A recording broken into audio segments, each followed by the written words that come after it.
Mga kasayan, magkakabit tayo ng voltmeter. Isa sa pinaka-importanting accessory sa ating motor. Sa XRM 125 tayo maglalagay.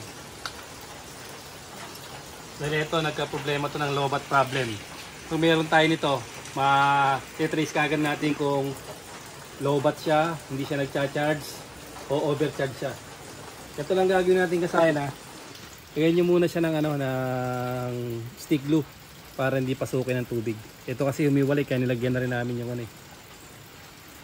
wala tayong yung shoe glue. Kaya yung gilid bumubuka. Dito lang siya kasayan, dito natin ipupesto ha. Hawakan mo kasayan para lagyan natin ng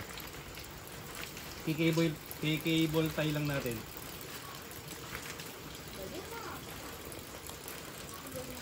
Magkabit na kayo ito kasayan.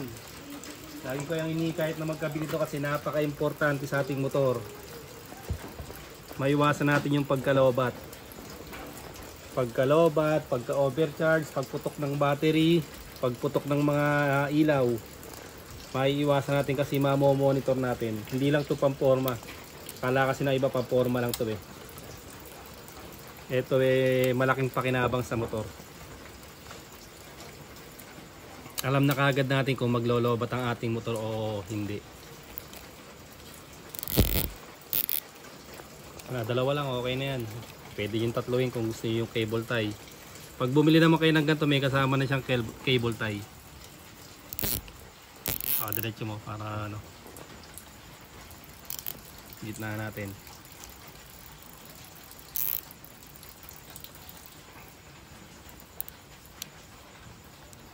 Para monitoring kagad yung kanyang Dito kasayan, pwede kayong magbukas dito ha. Kung ano yung paglalagay natin sa labas, ganun din. Ito ha. Kung XRM 110 yung motor nyo, parehas lang din ito. Yung iba kasi, pag nalubak yung motor, nawawala yung nawawala yung ilaw o yung signal light. Dito tayo maglalagay sa labas lang. Siya kasayan na, tingnan nyo ha.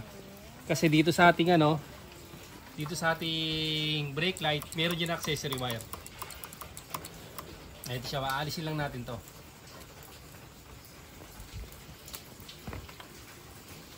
Hanapin nyo rito yung solid black.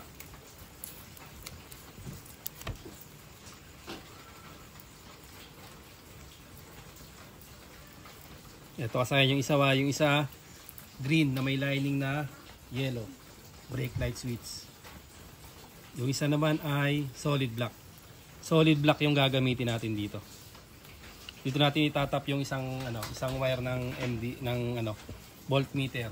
Yung kulay red, ilalagay natin yung solid black ha. Forma natin dito sa gilid. Tapos cable tie natin para hindi siya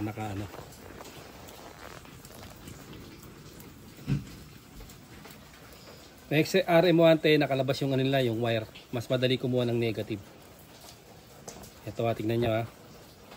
Sa starter kasi merong negative. Tandaan lang baka maputol. Yan. Naglabas na yung wire niya, yung red. Yung kulay red ng ating voltmeter. Doon natin siya ilalagay. Yan na yung kulay red ha. Accessory wire. Iilaw lang siya pagka nakabukas yung ating susian. Lahat ng motor merong accessory wire sa brake switch. Iba-iba lang ang kulay. Gaya halimbawa kung Yamaha kulay brown, Kawasaki kulay brown, Suzuki orange, mga Rider 150. Dito nyo lang ilalagay yung yung voltmeter para kahit di na kayo magbukas. Pwede. Kung magbubukas naman kayo, susian.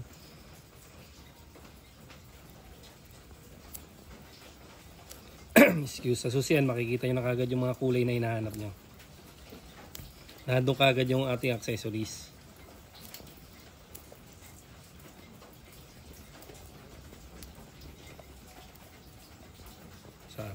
Tapos dito, ito matigas to eh. Ito. Matigas, hindi kagaya sa XRM ganito palambot, nakalabas na yung nila Kung sa XRM kayo maglalagay, ito yung negative nyo. Nakalabas na agad. Ito nakapasok na sa loob. Kaya ang gagawin natin dyan, gagamit lang tayo ng i-terminal.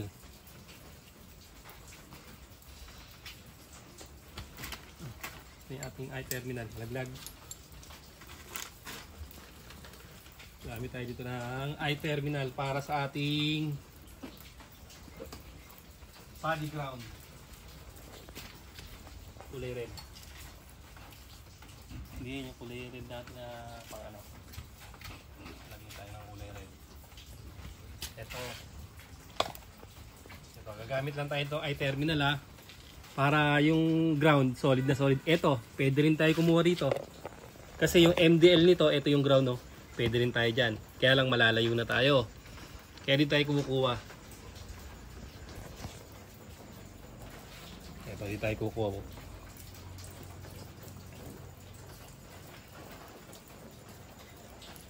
Yan. Tetest natin yung ground niya. Kung yung pagkukuha natin ano. Kung yung pagkukuha natin okay. Kailangan natin i-test yung kanyang ground.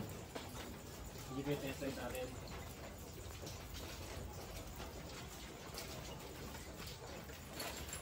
Baka matawanan natin. Kukuha tayo ng ating test light. Para sigurado. Kawawa mo na rin to.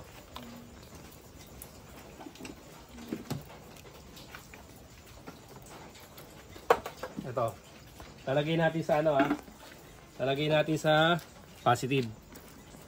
Tapos titingnan natin yung kukuha na natin kung may ground. Dito tayo kukuha eh. Okay, may ground. Yan. Ang tanong kung malakas ba? Kailangan malakas yung ilaw niyan pagka ano. Ito, tutok mo dito. Kung maganda yung ground na ibibigay na sa atin. Mahina. Sa dulo. Mahinang ground. Dapat yung malakas yung paglalagyan natin ng ground. Dito. Ilan? 12.9.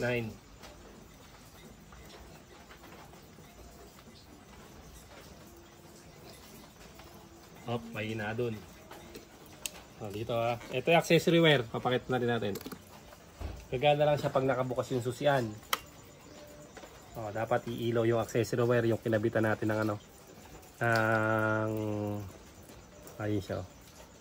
Okay, accessory wire. Pero dito, mahina pala yung ground dito.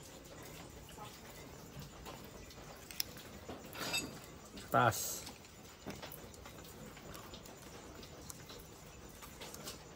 Pag mahina yung ground, mahina rin yung magiging ano niya. Ayan, mahina yan ha. Hindi lumalabas yung ano natin. Sa iba tayo kukuha ng ground. Hindi tayo kukuha ng ground doon. Ito, pwede tayo kumuha ng ground dito. Mga ganyan no. Nasa inyo kasi na, pwede sa loob. Pwede sa labas. Yung pagkukuha na natin. Ito ha. Bawa, dito tayo kukuha oh. Sama lang natin dito, cable tayo na lang natin sa gilid. At least malakas yung ano natin, yung ground. Kasi mahina rito. Hindi maganda na dito tayo kumuha kasi meron siyang ano ground pero mababa yung ano niya. Mababa yung reading, mahina.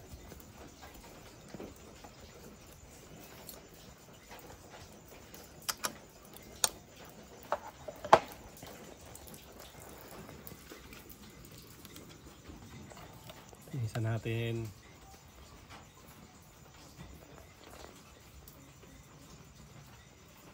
Okay, isang wire yung black lalagay natin sa body ground.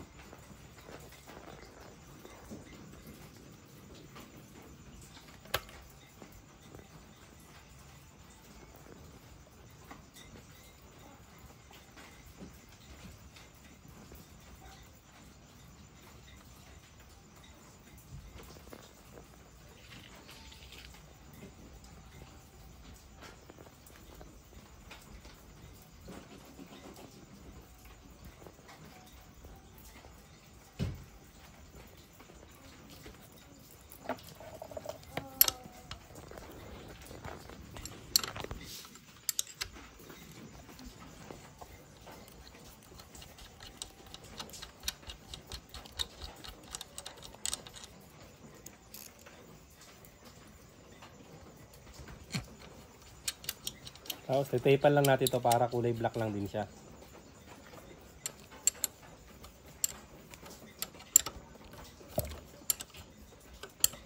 Ito kasi kaya maganda yung gano'n nito, alloy. Alloy yung kinakapitan niya. Ayan siya ba? So, babalik lang din natin sa dati. Ito naman kahit magkabaliktaran to paghugot nyo. Paghugot nyo, pagkabaliktaran, okay lang yun. Gagana pa rin siya.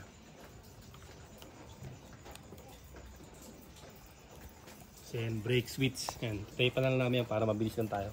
Pagbukas natin, area na siya. 12.7. Ngayon kasahin, ito siya.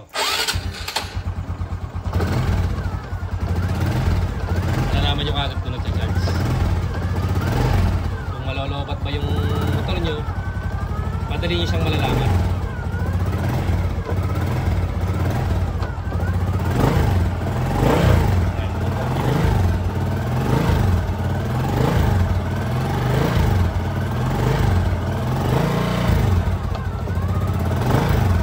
Kung nangangamba ka sa voltmeter, sabihin mo mali yung ano niya, mali yung reading, ito ganito gagawin niya.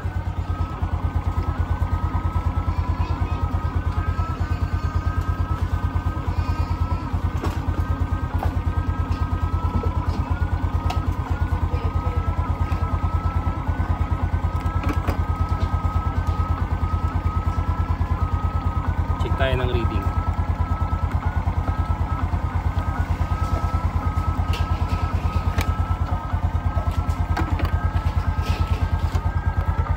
Kaya ito para mas makita nila kung ano, kung magkalapit ang kanilang reading, para makasigurado rin kayo. Baka mamaya kung overcharge, pwede nyong i-test sa iba kung masyadong malakas yung ano, voltahe. Tingnan mo, ilan? 13.2. Sa kabila 13.2 rin. Dahil siya sa okay na okay, parehas. Okay, pag-read natin, ayun o. Okay, parehas. Ganun yung pagkuha ng reading kasi na kung nangangamba kayo kasabi ng iba, hindi daw ano yung voltmeter, hindi daw tama yung reading. Merong ibang hindi tama, pero may ibang tama naman. May plus 1 o plus 2, minus 2, minus 1. Kasi pag nagbukas tayo ng ilaw, ayan yung reading natin, ano? Pagbubukas tayo ng ilaw, park light, park light, headlight, tail light, ito yung reading niya. Okay na okay pa rin siya. Nagpo-14 pa rin siya pag tumatakbo na tayo. Pag magbubukas tayo ng MTL, mababa tayo ng konti, pero habang tumatakbo tayo, nagre-reading siya. Siyempre pag huminto naman tayo, papatayin naman natin yan, angat uli siya para mas ma-full charge niya agad yung ating battery. Tapos palalaman nyo kung kaya pa niya, yung pag bumusina tayo, okay pa rin siya, may passing pa tayo. Kaya pa kasi mataas yung reading natin.